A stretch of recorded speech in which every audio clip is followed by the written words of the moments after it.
Lembre-se, cada escolha que você faz aqui tem um efeito lá.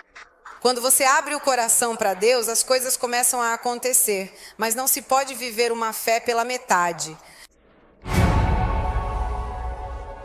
Empower 2025, o ano do treinamento e do fortalecimento espiritual. A Bíblia diz que Deus, quando nós o agradecemos, Ele é o Deus que nos dá a paz que excede todo entendimento. Mesmo quando tudo está acontecendo ao nosso redor, nós podemos ter paz porque a nossa confiança não está no homem, não está em um governo, não está em um partido. A nossa confiança está em Deus. Amém. E é muito importante que esteja em Deus, porque se não estiver em Deus, onde vamos colocá-la? Então, vamos falar de nós. Na última vez que preguei, então não foi na semana passada, mas na anterior, voltei a falar um pouco sobre o mundo espiritual, porque notei que na Itália, em muitas igrejas, não se fala mais sobre o mundo espiritual. Parece que, enfim, somos muito motivacionais e não tenho nada contra o motivacional, mas esse não é o centro da nossa fé.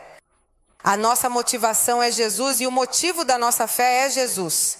E hoje vou falar de algumas práticas que talvez muitos não saibam, não entendam, que podem abrir portas para demônios em nossa vida, mas também para o engano, para um espírito de engano. E o meu título é esse aí que vocês veem: práticas abomináveis que abrem portas para demônios. Vamos ver se estamos dentro dessas coisas. A minha passagem principal com a qual vou começar é Deuteronômio capítulo 18. Do verso 9 ao 14, e diz assim: quando entrares na terra que o Senhor teu Deus te dá, não aprenderás a imitar as práticas abomináveis. Digam comigo, abomináveis. É uma palavra forte, não é? As práticas abomináveis que Deus abomina, que Deus odeia, traduzindo, dessas nações. Vejamos o que é que Deus odeia. Não se ache no meio de ti quem faça passar seu filho ou sua filha pelo fogo, nem quem exerça adivinhação, nem astrólogo, nem quem prediz o futuro, nem mago, nem encantador, nem quem consulta espíritos, nem quem lê a sorte, nem necromante, porque o Senhor detesta todo aquele que faz essas coisas. O que é que o Senhor faz? Você quer ser detestado por quem criou o céu e a terra? Acho que não. Por causa dessas práticas abomináveis, práticas que Deus odeia, o Senhor teu Deus está prestes a expulsar essas nações diante de ti. Tu que crês, serás íntegro diante do Senhor teu Deus. Pois aquelas nações que você irá desalojar dão ouvidos aos astrólogos e adivinhos, que praticam a magia e a feitiçaria. A você, crente fiel, porém, o Senhor, o seu Deus, que é o único e verdadeiro Deus, não permite que você faça tais coisas. Não permite isso. Poderíamos encerrar e ir para casa porque está claro, mas quero explicar para vocês. Então não se encontre, volte lá para o trecho, não se encontre entre vocês quem faça passar o filho ou a filha pelo fogo. Do que se trata essa prática de passar pelo fogo? Tinha a ver com uma prática daquela época, mas que também existe hoje, que era uma prática dedicada ao deus Moloque. E o deus Moloque era uma divindade, a qual essa divindade, a Bíblia diz que por trás dos ídolos estão os demônios, obviamente, não é? Portanto, em nome de uma divindade que exigia de seus seguidores que dedicassem seus filhos, que matassem seus filhos no fogo. Então, geralmente, o primeiro filho, eles tinham um bebê e o queimavam vivo. E Deus, é preciso dizer que Ele não quer isso, porque Deus é o Deus da vida. Deus criou a vida. E esse Deus, esse demônio, exigia a morte das crianças. Então, não é uma prática que existia apenas nos tempos da Bíblia, mas infelizmente é uma prática que ainda existe hoje. E obviamente, pela idade ou por outros motivos, não vou contar muitas histórias, mas existem loucuras hoje em dia, além da pedofilia, que já é uma loucura em si, mas com recém-nascidos ainda hoje, existem sacrifícios, ainda hoje existem. Eu vou contar para vocês um caso. ouvi esse testemunho da própria pessoa, não pessoalmente, mas era um vídeo que tínhamos conseguido muitos anos atrás, que falava sobre nova era, satanismo, etc. E esse rapaz dizia que o chefe da seita satânica tinha relações sexuais com todas as mulheres. A esposa desse rapaz ficou grávida, eles não sabiam se era do chefe ou dele. E a exigência era que depois que ela engravidasse, desse à luz, ela deveria cortar o bebê e tomar banho em seu sangue. E ele disse: eu não consegui fazer isso e fugimos de lá. E eu comecei a procurar uma igreja. Ou seja, isso é só uma pequena coisa que estou contando para vocês. Há crucificações, há de tudo. Então, o mesmo demônio que agia na Bíblia, age ainda hoje, desejando o sangue dos pequenos. O diabo sempre se voltou contra as crianças. Obrigado. Acho que vocês veem isso, não é? Jesus está para vir ao mundo. O que eles fazem? A matança dos inocentes. Moisés está para vir ao mundo. O que eles fazem? A matança dos inocentes. E hoje é o que temos. A loucura dizendo sim, não, aborto, não, aborto. Então, de acordo com a Bíblia, além do que você possa pensar, de acordo com a Bíblia, desde o momento da concepção à vida, de acordo com a Bíblia. Então todos se perguntam, por que nesta geração, no mundo todo, há tantos suicídios de jovens como nunca houve na história? Vocês notaram? Em qualquer parte do mundo, há adolescentes de 14 anos que matam o irmão, a namorada, porque ela disse não para ele. Quer dizer, acho que vocês leem um pouco os jornais, mas a Itália ainda está bem. Porque se você vai para outros lugares, a loucura das loucuras é um espírito suicida, um espírito de morte. Alguém pergunta por quê? E eu te digo isso do ponto de vista espiritual, não do ponto de vista psicológico, porque alguém pode dizer, as crianças têm um desconforto, tudo bem.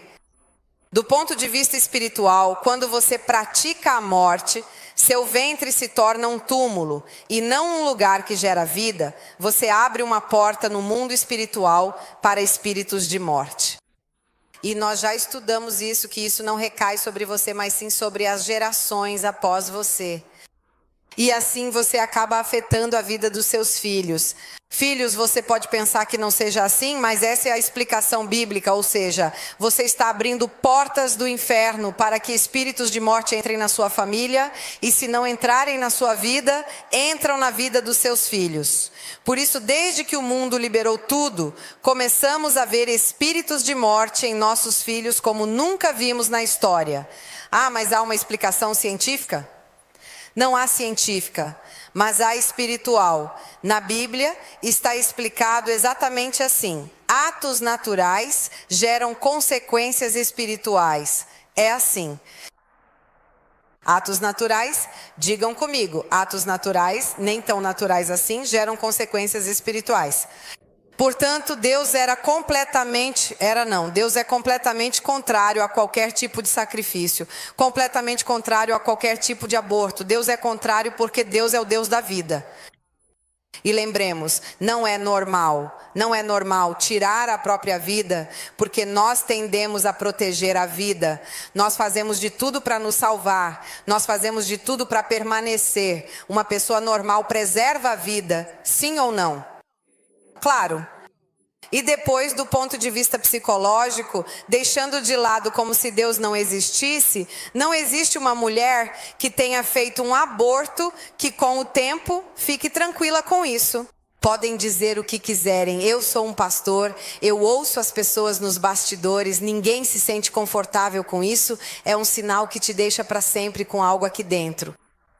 Podem dizer o que quiserem, mas é assim. Então, vamos ao que interessa. Começo dizendo que contamos algumas coisas para nós mesmos. A Bíblia fala de atos assim.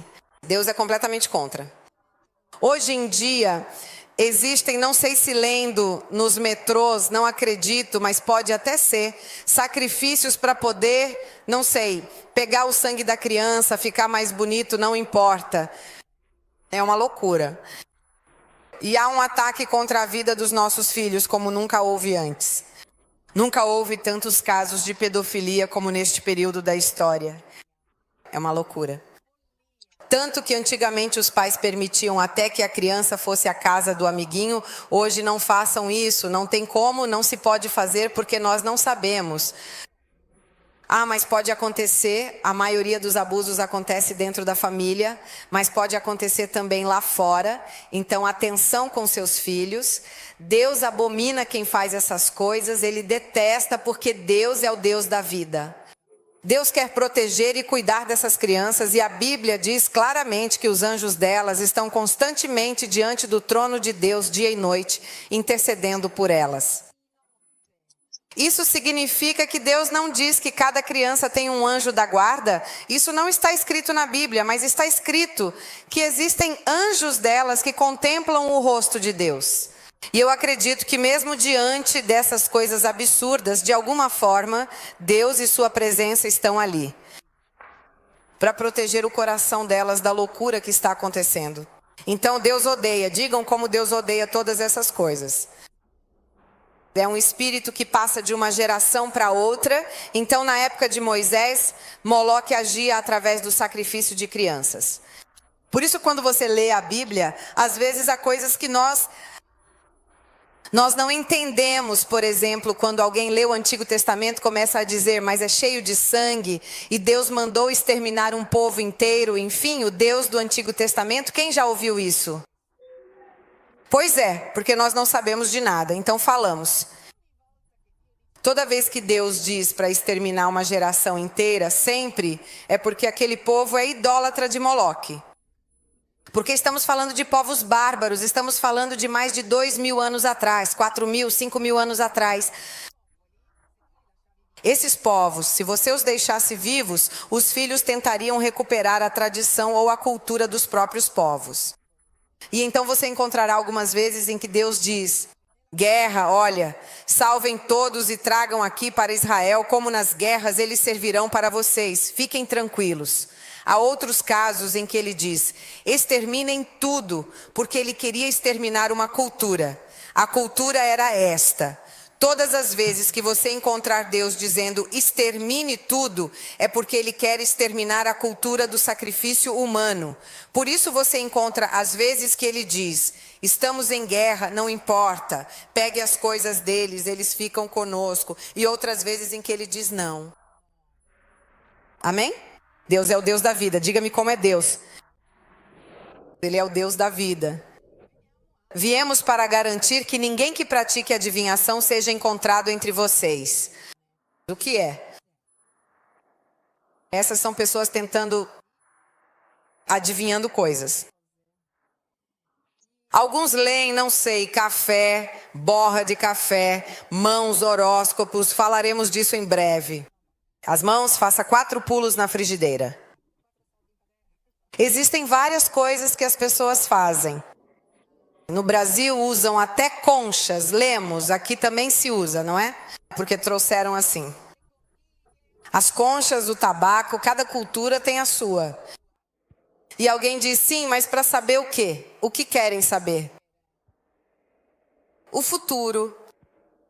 Vou me casar ou não vou me casar? Vou morrer ou não vou morrer? E Deus diz 2 coisas. A sua confiança deve estar em mim, ou você confia em mim ou não confia. Não é que você confia em mim e depois vai ler a borra do café. Que parece uma loucura, mas a loucura pega. Se você for lá em Brera, a loucura pega. E não só isso, né? Alguém diz, tudo bem, uma prática assim, ridícula. Nos Atos dos Apóstolos há uma história de uma mulher que tinha Existe um espírito de adivinhação. Isso significa que existe um demônio chamado espírito de adivinhação. Porque alguns são charlatães. Porque existem charlatães. Mas alguns não. Alguns realmente adivinham coisas. E há um espírito que adivinha. Mas como é que ele adivinha? O diabo existe desde sempre. Não desde sempre como Deus. Mas é um dos primeiros anjos. Era o chefe dos anjos na Bíblia, dos arcanjos. Então não é que ele adivinha, é que ele estuda o homem há muito tempo. Eu que não estou aqui há tanto tempo assim, também já tenho minha idade, mas não... Fazendo o papel de pastor, às vezes sem revelação, eu olho e dou algo para a pessoa.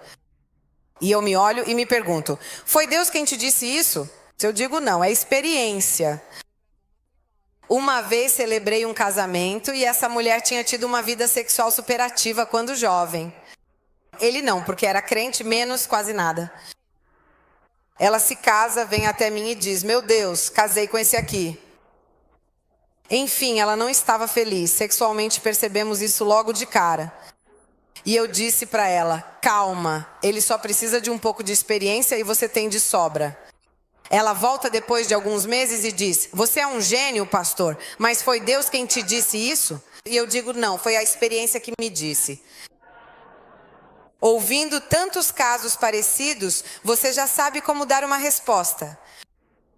Imagine o diabo que existe desde sempre, então ele adivinha, não porque ele sabe antes de Deus, mas porque ele estuda o ser humano, que é previsível, muito previsível. Mas existe um demônio que fala adivinhando, e essa mulher adivinhava. Ela passa pelo apóstolo Paulo, caminha, e não é que ela diga coisas ruins, porque às vezes dizem coisas boas, que diz, feio não vou mais, lindíssimas. Então passa o apóstolo Paulo e essa mulher diz, sigam esses homens, eles vêm de Deus. Bonito, não é? Quer dizer, o que ela disse de errado era Paulo que vinha de Deus. A Bíblia diz que ela continua fazendo isso. E Paulo, veja o que diz a Bíblia, incomodado. Então você fica incomodado se alguém diz algo bonito sobre você? Claro que não. Ele estava incomodado porque entendia que não vinha de Deus, mesmo que as palavras fossem bonitas. E a Bíblia diz que ele se vira e diz, espírito de adivinhação, saia desta mulher. E aquela mulher nunca mais conseguiu adivinhar nada. Por quê? Porque ela era guiada por um espírito. Tanto é verdade que os donos dessa mulher, porque ela era uma escrava, quiseram colocar Paulo na prisão porque disseram, nós ganhávamos muito dinheiro com ela, você nos tirou o nosso negócio. Então isso quer dizer que por trás sim, existem charlatães, sim, mas também existem demônios que podem agir na sua vida e você está abrindo portas para o inferno, porque Deus te diz para não fazer isso. Eu não quero que você seja enganado. Digam comigo, enganado. Porque não é que ele diz só verdades, muitas vezes ele mente. O diabo é o pai da mentira, mas ele não vai chegar logo contando uma mentira. Olha, eu te vejo loira, Maria. E aí a pessoa pensa, esse cara é louco, tchau. Ele começa dizendo algumas verdades para depois conseguir mudar a direção da sua vida. Há pessoas que tomam decisões na vida com base no que essas pessoas dizem. Eu não ouvi dizer, eu escutei com estes ouvidos que tenho. Uma vez, na casa de uma psicóloga, conheci a cartomante do parlamento italiano. Era na época do PROD, então ouvi dela que me disse, mas eu tenho muito trabalho no parlamento. E ainda me falou o nome, praticamente de todos que estavam lá no governo, que iam lá para ler as mãos. São muito inseguros, eu disse. Pensa que maravilha, esses aí depois decidem a nossa vida. Que maravilha, que beleza. Ou seja, aquela senhorita decide a nossa vida, porque aquele que nós votamos vai até ela dizendo, na sua opinião, o que eu devo fazer. E Deus quer que seja Ele a guiar a nossa vida, amém? Então lembremos que podem parecer coisas absurdas, mas não são, nem mesmo em níveis altos não são, amém? Da outra vez conheci uma pessoa, um dos proprietários da família do Castelo Sforzesco, que dirigia o carro e fazia assim, você está vendo? E a gente pergunta, vendo o quê? O que é que você está vendo? Eu não via nada. O gnomo do castelo me guia pelas ruas e eu dizia, Senhor Jesus, mas esse que era um conde, mas esse que até parecia inteligente, porque até as pessoas mais inteligentes, como são inseguras e solitárias, às vezes são loucas. E você diz só os ignorantes e não? Eu poderia citar os nomes de bilionários que conheço, poderia citar o primeiro e o último nome, até mesmo os caras que existem aqui em Milão, que dizem que eu faço isso de graça e que a vida dita isso. Isso é loucura. Deus quer que você seja uma pessoa livre e ouça seu futuro do céu. É por isso que ele diz não. O que muda para Deus? Nada. Ele continua sendo Deus, continua sendo bom e continua liderando o mundo. Ela muda você, sua vida, seu futuro e a vida de seus filhos. Amém? Nem ninguém que preveja o futuro. Ok, vamos mais ou menos assim. Nenhum dos dois é mágico. Por que faz diferença entre o mágico e o encantador? Porque o mago são aquelas pessoas que fazem trabalhos para conseguir coisas. A magia, chamada de magia branca e magia negra, porque dizem que a magia branca é só para fazer o bem. E a magia negra é para fazer o mal. Pode até mudar a toalha da mesa, mas continua sendo magia. E Deus diz não, não porque não é só a prática. Você abre a porta para o mundo espiritual. E sua vida começa a ter coisas que você não sabe exatamente o que são. Não é tudo espiritual, não é tudo mental, mas também é espiritual. Às vezes excluímos isso, achamos que é tudo psicológico. Não é tudo psicológico. Algumas coisas são e outras realmente não são. Amém? Perfeito. Pulei o astrólogo, que não é o astrônomo, mas o astrólogo, porque a astronomia é uma ciência que estuda os astros, o astrólogo estuda para tentar entender o futuro. Então eu sei que tem gente que nem sai de casa, vai lá e fala, putz. E eu tive a sorte de morar com uma amiga quando cheguei à Itália, cujo irmão era o astrólogo do jornal que vocês leem. E ele ligava e fazia assim, Alex, como você está se sentindo hoje? Ah, normal. Ok, gêmeos, hoje está se sentindo normal. Era assim que ele fazia. E eu dizia, pensa só, tem gente que não sai de casa por causa disso. E a Rosley também tem, ela é o quê? Touro, pergunta como ela se sente. Eu ouvia e pensava, tem gente que não sai de casa sem ouvir a opinião desse cara que perguntou para mim e para a irmã dele. Mas tem gente que não faz só charlatanismo, tem gente que faz isso realmente estudando, tentando. Não é uma ciência, é uma prática que a Bíblia chama de abominável, porque Deus quer que você confie nele. Ele é o único que pode te guiar de uma forma saudável. De lá, o seu amigo vai te guiar de uma forma saudável. Perfeito. Depois diz, nem quem consulta os espíritos, e aqui eu paro porque daqui a pouco quero falar sobre isso, nem quem lê a sorte. E aqui entramos em todas as milhões de práticas variadas que existem. Então, nem quem consulta os espíritos, o espiritismo que tem dois ramos. Um é o espiritismo das irmãs Fox, que nasceu na Inglaterra, essas irmãs que dizem ver coisas voando, os espíritos. Isso para nós é muito comum, esse tipo de espiritismo, porque em todos os filmes, Harry Potter, Poltergeist, em todos esses aí, onde você vê as almas voando, quem já viu um filme assim? Confessamos nossos pecados todos. Que tem o espírito, a menina, depois tinha... Quem se lembra daqueles da menina? Enfim, que você vê mortos que estão ali, mas que não se reencarnam. O espiritismo das irmãs Fox não tem reencarnação, ou seja, eles não tomam corpos, mas ficam ali como espíritos voadores. Vocês com certeza já viram esses filmes. Vão procurar, assim por acaso, qual é o destino que os atores desses filmes tiveram. Vão procurar, assim. Vocês vão ver, porque eu procurei, então vocês vão ver que tem ACPT em vez de Rano. Bem, são um pouco lendas urbanas que os 4 protagonistas morreram. Bem, se você chama de lendas urbanas. 4. Veja a saúde do menino que fez Harry Potter. Ele já tinha uma doença, não conseguia nem segurar um copo na mão. Você sabia disso, né? Completamente doente, ele usa todo o seu dinheiro para... Quer dizer, acho que não vamos embora sem perceber que estamos brincando com você. Brinca com fogo. Quem brinca com fogo abre portas para o mundo espiritual, para espíritos de doenças, de enfermidades e de muitas outras coisas. Gente, vão ver o que aconteceu com a menininha loira lá de Poltergeist. O que aconteceu com ela? Morreu. Todos morreram prematuramente, todos. É uma lenda urbana, tudo bem, me chamem do que quiserem. Mas é preciso ter cuidado. Até os do Exorcista morreram todos. E pode ser coincidência, fique assim, se você pensa assim, mantenha essa ideia. Então vamos entrar no tema de quem consulta os espíritos. Portanto, existe esse tipo de espiritismo que vemos nos filmes, porque os filmes são americanos e ingleses.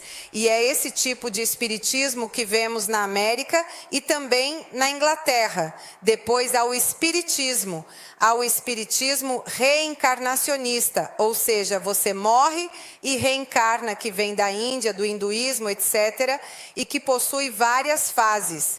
Existe aquele em que você morre e reencarna, não sei, em uma pessoa, e também existe aquele em que você reencarna em um animal. Há um ramo ali do hinduísmo em que assim que alguém morre, a primeira coisa que você vê se mexendo é o seu tio. Então o tio morreu, você encontrou uma barata e diz, tio! Literalmente o levam para casa dizendo, tio, quer comer hoje? Não? Então esse é o extremo, mas existe, não são coisas que estou inventando, existe mesmo. Então tem aquele em que a primeira coisa que se mexe pode ser seu tio, pode ser muitas coisas. E depois há outro ramo do espiritismo, chamado Espiritismo de Allan Kardec, francês. Onde o Brasil hoje é o país mais espírita do mundo, por isso eu sei do que estou falando, porque no Brasil nós temos tudo junto, mais algumas coisas que trouxemos da África, macumba, umbanda, quimbanda, tudo o que você pode imaginar, temos tudo, candomblé. 25 milhões de espíritas de Allan Kardec. E o que fez Allan Kardec? Ele pegou as irmãs Fox, o hinduísmo e a Bíblia, e fez um bolo do qual muita gente se alimenta. Tanto é verdade que nesse espiritismo existe também a figura de Jesus. Quando você expulsa um demônio de uma pessoa que praticou esse espiritismo, você precisa perguntar, você crê em Jesus? E tem que contar a história de Jesus, porque o Jesus dela não é o nosso Jesus, é outro Jesus. O Jesus Bíblia, nascido de Maria, morto, ressuscitado, conte. Às vezes, quando chega na ressurreição, manifestam-se em outro Jesus. O mundo espiritual se move e existe. Já contei para vocês que quando eu era pequena, eu ia visitar uma amiga minha e a mãe dela recebia uma criança. Porque esse tipo de espiritismo é assim. Eu recebo entidades em mim e eles fazem orações que chamam de passagem. E a mãe dessa minha amiga ficava lá com uma boneca por semanas, uma mãe normal. Ela diz, bem, minha mãe, sabe, tem a menina. Que menina? Imagina que maravilha. Uma criança ver a mãe de uma amiga com uma boneca que fala assim, oi amigas. Obviamente depois você nem dorme à noite, né? Ela diz, adeus, fui na casa da minha amiga e não durmo mais à noite. Vai saber por quê, né? Então se abre, vamos olhar para a vida. Eu tive uma grande amiga que foi como meu pastor de jovens quando eu estava no mundo carismático, onde o pai dela era um homem muito rico e ficou muito rico fazendo todas essas coisas com magia, vários tipos de trabalhos, porque o diabo não dá nada de graça para ninguém. Então ele faz isso, fica muito rico, abandona a mãe porque começam a fazer várias orgias. E depois, quando está lá no topo, faz assim. Eu depois quase não tinha dinheiro nem para comer. O diabo não dá nada de graça para ninguém. No começo ele diz sim, você vai se tornar. E então você se torna. Não só o contrário acontece, mas muitas vezes sua alma entra em um sofrimento absurdo, insano. Porque achamos que quando brincamos com fogo não vamos nos queimar.